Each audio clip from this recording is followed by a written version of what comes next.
नमस्कार मित्रों, Shukla ji UP 32 channel में आपका स्वागत है। और आज हम इस वीडियो में बात करेंगे मित्रों, लक्ष्मण की पत्नी उर्मिला से संबंधित मित्रों वीडियो हम बना रहे हैं। और जो लोग नए हों वो चैनल को सब्सक्राइब कर लें, और जो लोग पहले से जुड़े हैं वो चैनल को लाइक एवं कमेंट अवश्य करते रहें मित्रों। तो श्री रामायण को आज तक हमने अपने और इस समाज ने श्री राम की दृष्टिकोण से देखा है।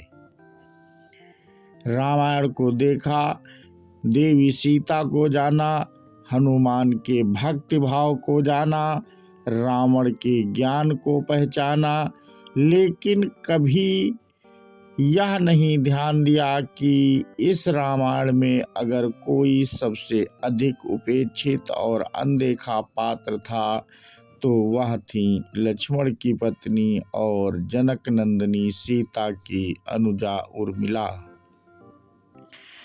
जब राम सीता वनवास को जाने लगे और बड़े आग्रह पर लक्ष्मण को भी साथ जाने की आज्ञा हुई तो पत्नी उर्मिला ने उन्हें भी उनके साथ जाने का प्रस्ताव रखा, परंतु लक्ष्मण ने उन्हें यह कहकर मना कर दिया कि अयोध्या के राज्य को और माताओं की उनकी आवश्यकता है।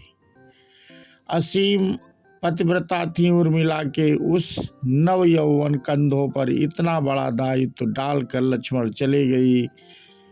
वह पल, वह जीवन सरिता जो कोई भी नववधू अपने पति के साथ गुजारती है, वह उर्मिला के नसीब में नहीं लिखी गई थी।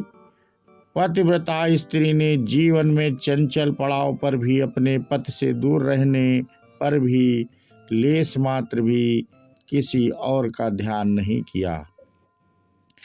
यह उर्मिला का अखंड पतिव्रत धर्म था। यह उर्मिला का की अवर्णित, अचर्चित, अघोषित महानता थी।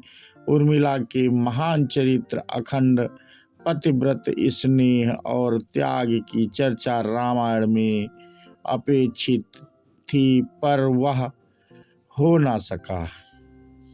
सबसे विकट क्षणों में भी उर्मिला आंसू ना बहा सकी, क्योंकि उनके पति लक्ष्मण ने उनसे एक और वचन लिया था कि वह कभी आंसू ना बहाएंगी, क्योंकि अगर वह अपने दुख में डूबी रहेंगी तो परिजनों का ख्याल नहीं रख पाएंगी।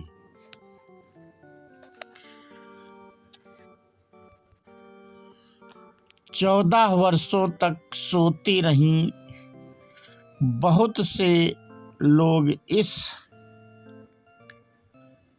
बात से परिचित हैं कि अपने वनवास के दौरान भाई और भाभी की सेवा करने के लिए लक्ष्मण पूरे 14 साल तक नहीं सोए थे। उनके स्थान पर उनकी पत्नी उर्मिला दिन और रात सोती रहीं। लेकिन यह बात बहुत कम लोग जानते हैं कि रावण की बेटे मेघनाथ को यह वरदान प्राप्त था कि जो इंसान 14 वर्षों तक ना सोया हो, केवल वही उसे हरा सकता है।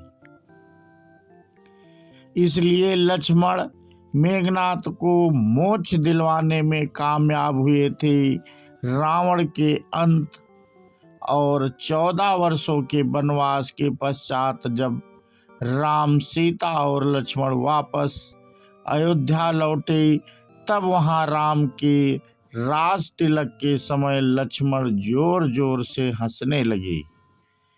सभी को यह बात बेहद आश्चर्यजनक लगी कि क्या लक्ष्मण किसी का मजाक उड़ा रहे हैं। जब लक्ष्मण ने इस हंसी का कारण पूछा तो उन्होंने जवाब दिया कि ताउम्र उन्होंने इस घड़ी का इंतजार किया है, लेकिन आज जब यह घड़ी आई है तो उन्हें निंद्रा देवी को दिया गया वो वचन पूरा करना होगा जो उन्होंने वनवास काल के दौरान 14 वर्ष के लिए उन्हें दिया था।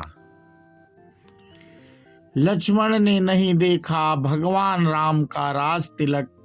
दरअसल निंद्रा ने उनसे कहा था कि वह 14 वर्ष के लिए उन्हें परेशान नहीं करेंगी और उनकी पत्नी उर्मिला के स्थान पर सोएंगी। निंद्रा देवी ने उनकी यह बात एक शर्त पर मानी थी कि जैसे ही वह अयोध्या लौटेंगे उर्मिला की नींद टूट जाएगी और उन्हें सोना होगा। लक्ष्मण इस बात पर हंस रहे थे कि अब उन्हें सोना होगा और वह राम का राज तिलक नहीं देख पाएंगे। उनके स्थान पर उर्मिला ने यह रस्म देखी थी। लक्ष्मण की विजय का कारण था उर्मिला का पतिव्रत। एक और वाकया ऐसे है जो यह बताता है कि लक्ष्मण की विजय का मुख्य कारण उर्मिला थी। मेघनाद के वध के बाद उनका शव राम जी के खेमे में था। जब मेघनाद की पत्नी सुलोचना उसे लेने आई, पति का छिन्न शीश देखते ही सुलोचना का हृदय अत्यधिक द्रवित हो गया। उसकी आंखें बरसने लगीं। रोते रोते उसने पास खड़े लक्ष्मण की ओर देखा और कहा, सुमित्रानंदन, तुम भूल कर भी गर्व मत करना कि मेघनाद का वध मैंने किया है। मेघनाद को धराशायी करने की शक्ति विश्व में किसी के पास नहीं थी। यह तो 2 पतिव्रता नारियों का भाग्य था।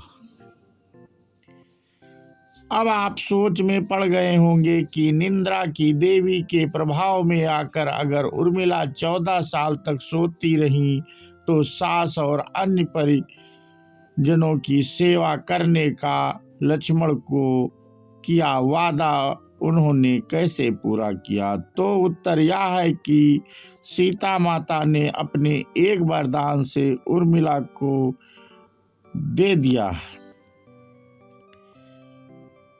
उस वरदान के अनुसार उर्मिला एक साथ 3 कार्य कर सकती थी। तो मित्रों, यह वीडियो आपको कैसा लगा हमें कमेंट करके अवश्य बताएं। और जो लोग पहली बार हमारे चैनल पे आए हैं वो इस चैनल को सब्सक्राइब कर लें। और हम ऐसे धार्मिक वीडियो मित्रों बनाते रहते हैं। तो अब हम अपना वीडियो यहीं पे समाप्त करते हैं और एक जयकारा लगाते हैं। बोलो श्यावर रामचंद्र की जय हो, हनुमान की जय हो, लक्ष्मण जी की जय हो, उर्मिला की जय हो। जय हिंद, जय भारत, वंदे मातरम।